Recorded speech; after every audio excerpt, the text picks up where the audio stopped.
Call David Bennett. Thank you, Mr. Speaker.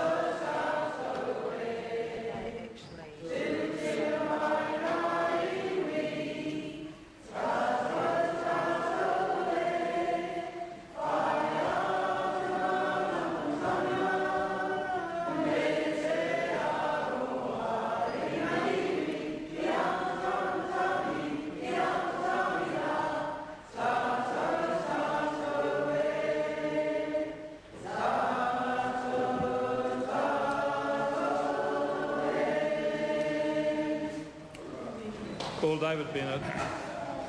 Thank you, Mr. Speaker. This is a bill which really goes to the heart of what the Labour Party stands for and what they actually try and do to New Zealanders when they have any ability to set direction over somebody's life or even a country and the way employment relations are dictated. And in that last speech we heard the classic Labour Party mentality, the fear tactics, the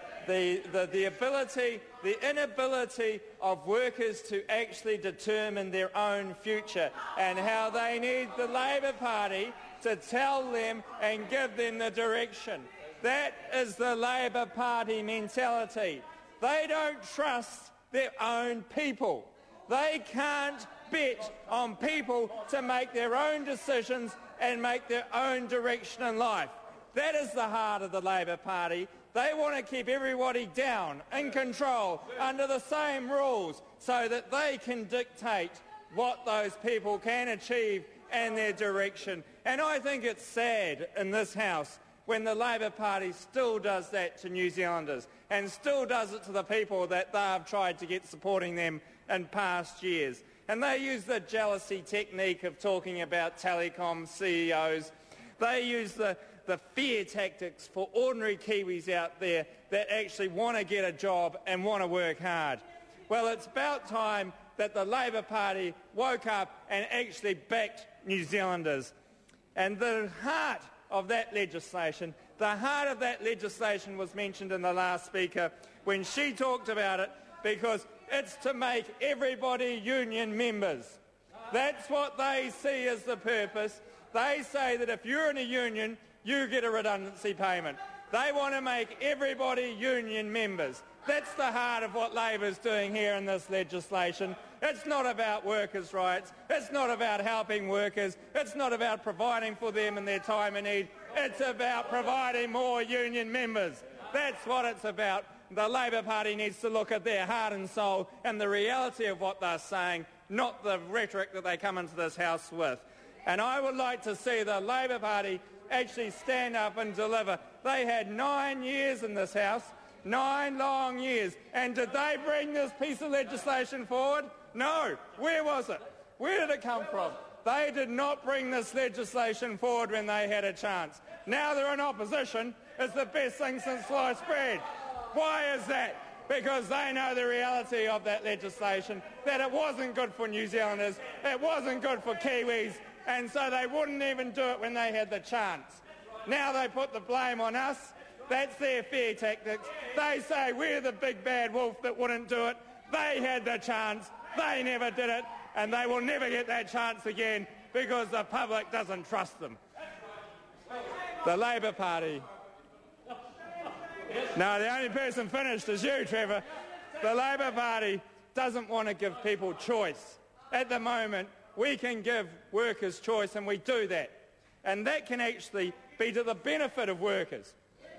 If you look at this bill sets minimum requirements. OK, they're minimum requirements, but what are you going to do if you're an employer and there's minimum requirements? You're going to stick to the minimum. You're not going to give people more than the minimum. And this is going to hurt some employees. Some employees that could have actually negotiated for more than that will actually be held to minimum requirements. Some of your own people that you believe you represent will actually be hurt by this piece of legislation because they will be held to minimum requirements when they could have negotiated for something better. And what's the matter with actually negotiating for something better? What's the problem with that in the Labour Party? This will have a huge cost on businesses. This will actually hurt workers because businesses will be reluctant to take people on, be reluctant to promote people, be reluctant to give them that opportunity because they fear the costs that this legislation would impose on them. And that would hurt the workers out there. Why would you want to pass a piece of legislation in this House in time of recession that hurts workers? Why would you want to do that when we've got unemployment rates at the current rates? Why would you want to make it harder for people to get a job? There's no commercial reality in what the Labor Party is looking at here. If anything, they're taking a total disregard of the practicalities of the economic environment we're in. They're ignoring how hard it is to get a job, and they want to make it harder for New Zealanders to get a job. They want to make it harder for Kiwis to actually stay and work and get a promotion. And that doesn't make any sense and is not in the best interests of these people of our country and for the future economic growth of this country. And when we look at redundancy provisions, they're already there. You've got personal grievance provisions under the Employment Relations Act. There's plenty of opportunity there if people feel that they have difficulty to take advantage of those kind of legislative regimes now. And the Employment Relations Act that party passed and said it was its universal panacea for deciding employment relations is there now, and it will deal with those issues when and how they are required. And let's look at the Public Advisory Group. The Public Advisory Group that the Labor Party says is the great source of this directive for this piece of legislation. Well, there are some downsides that the Public Advisory Group noted. I just want to read these out for members so that they're aware of them. The Public Advisory Group felt that it would be disincentives to hire more staff. They felt there would be reduced wages. They felt there would be more temporary and contract workers. They thought there would be additional stress on businesses that are already struggling, resulting in further job losses. They felt that it would put business viability at risk, and they felt it would reduce international competitiveness. Now, there's not one of those things that, whether you're in the National Party or the Labor Party, you actually want to see happen at the moment. Who wants to have disincentives to hire more staff? Who wants reduced wages? Who wants more temporary workers? Who wants additional stress on businesses? Nobody does. But the Labor Party is willing to put legislation up that would achieve those purposes. And that's not in the interest of New Zealanders and our working people.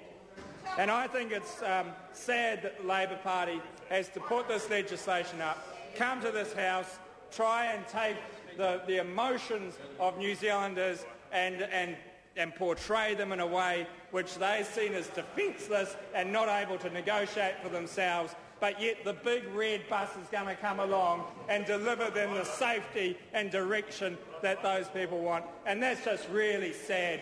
And it means that it demeans New Zealanders that are working hard, negotiating their future, and it really shows the mentality of the Labor Party.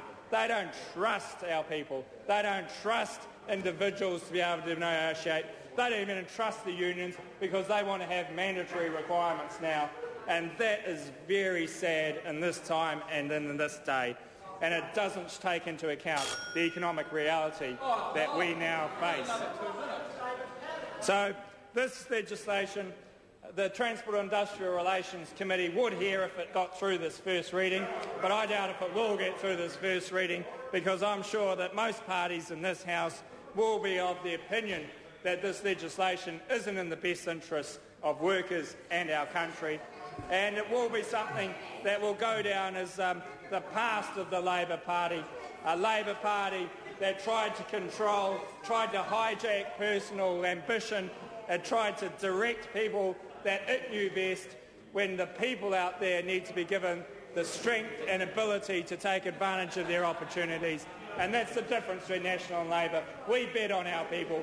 We want them to succeed. We're not going to tell them how to live their lives through an institution that sets mandatory rules. We're going to provide the instruments for people to achieve their full purpose. So with that, Mr Chairman, Mr Speaker, the National Party does not support this bill. Thank you. I call the Honourable Trevor Mallard.